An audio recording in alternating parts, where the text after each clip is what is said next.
Hello everyone, welcome to back my channel. I hope everyone is having a wonderful day. Before starting the video, please go ahead and hit the subscribe button and give this video a thumbs up. Roe Hutchinson's alcohol storyline will continue on Hollyoaks following the fallout over the festive period. Roe has turned to drink in recent weeks, with the youngster being caught with a bottle of wine at school as he drank with Arlo, who has been unkind to him. Deanne was subsequently informed of the incident involving her son and prepared to tell Tony about the situation. After seeing the wine bottle on the table, Tony incorrectly assumed that Diane had been the one drinking and offered to support her. Rather than telling him the truth, Diane let Tony comfort her in a bid to bring them back together following their separation, an act of deception that gave Roe the opportunity to carry on drinking without being caught. In scenes set to air over the New Year period, Roe will take the drastic measure of stealing alcohol from the dog, causing a rift between Tony and Diane. The latter subsequently finds the bottles in her son's room. With Diane still not revealing the truth to Tony, Roe remarks that she is merely lying to garner sympathy and attention, neglecting her son's needs in the process. This leads to disaster on New Year's Eve, with Roe being hospitalized after being found unconscious in his bedroom. After Roe makes a recovery, Tony deduces that Diane had been lying about her relapse, with January 6's scenes seeing the character move out of the dog as he takes Roe with him to the Lomax household. He continues to support Roe, an act which draws jealousy from Arlo. He taunts Roe regarding his alcohol problem and concocts a plan to have him caught red-handed. With Tony and Marie away, Roe begins to drink booze in the house.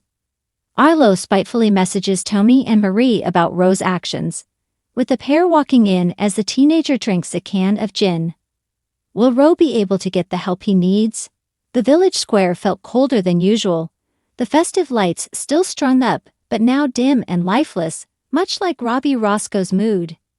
The New Year fallout from his drunken outburst at the dog was still fresh in everyone's minds. Robbie had woken up that morning with a splitting headache and a pin of guilt gnawing at his stomach. He couldn't even piece together everything he'd said, but the looks he'd received since then told him it had been bad, very bad. He trudged into Price Slice, hoping to avoid familiar faces, but Holly Cunningham was behind the counter, her smile vanishing the second she saw him. "Robbie," she said flatly, barely looking up as she scanned his items, a bottle of water and a packet of paracetamol. "Holly, come on," he began, trying to sound casual. "Don't give me the silent treatment." "Silent treatment?" Holly shot back, her voice sharp. "You're lucky I'm even talking to you after what you said to Jason. You don't remember, do you?" Robbie winced. Jason, his little brother. The one person who had always believed in him, no matter how many times he'd screwed up. Robbie's chest tightened. "I was out of line. I'll make it right," he muttered, avoiding her gaze. "Good luck with that," Holly said, her tone icy. He's not exactly in a forgiving mood. Robbie paid for his things and left quickly, the weight of his shame heavier than before.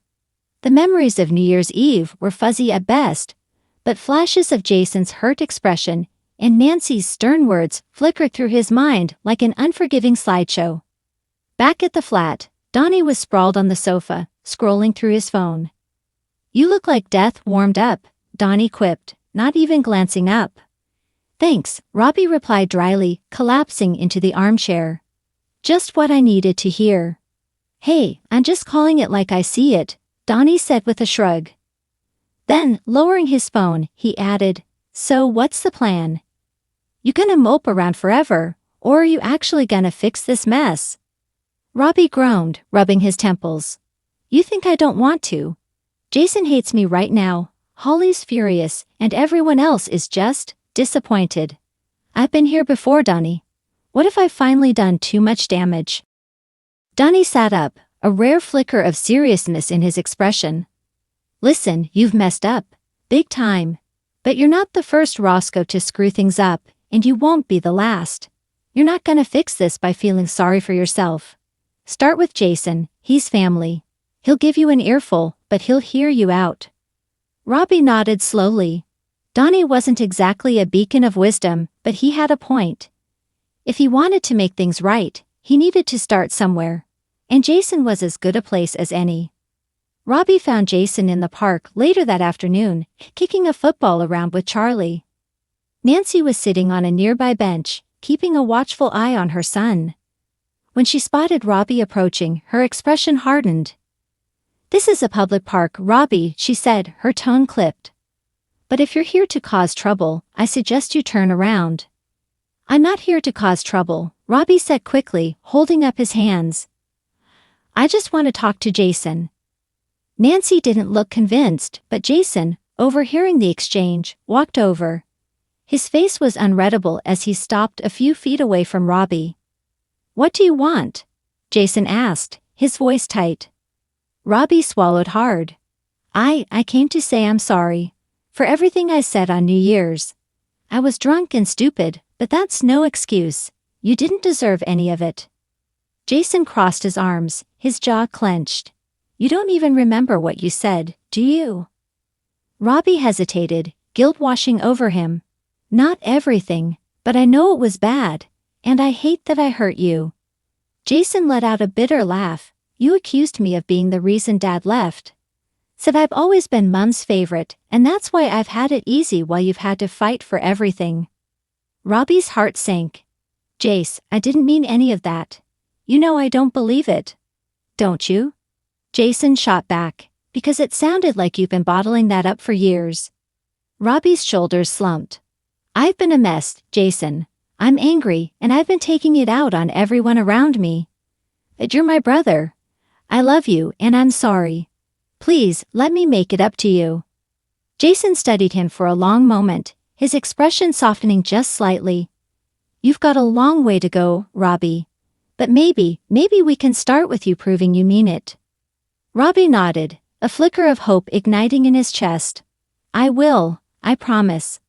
Over the next few days, Robbie threw himself into repairing the damage he caused. He apologized to Holly again, this time more earnestly, and even managed to convince Nancy to let him babysit Charlie one afternoon as a show of good faith. Slowly the icy walls around him began to thaw. But the real test came when Donnie suggested they go to an AA meeting together. Robbie had been avoiding the idea, insisting he didn't have a drinking problem, but deep down, he knew Donnie was right. The meeting was held in a small community center on the outskirts of the village. Robbie felt out of place as he sat in the circle, listening to strangers share their stories. When it was his turn to speak, he hesitated, his palms sweaty. I don't really know what to say," Robbie began, his voice shaky. "I've been using alcohol as a crutch for a while now. I tell myself it's just to unwind, but then I end up hurting the people I care about most. My family, my friends. I don't want to be that guy anymore."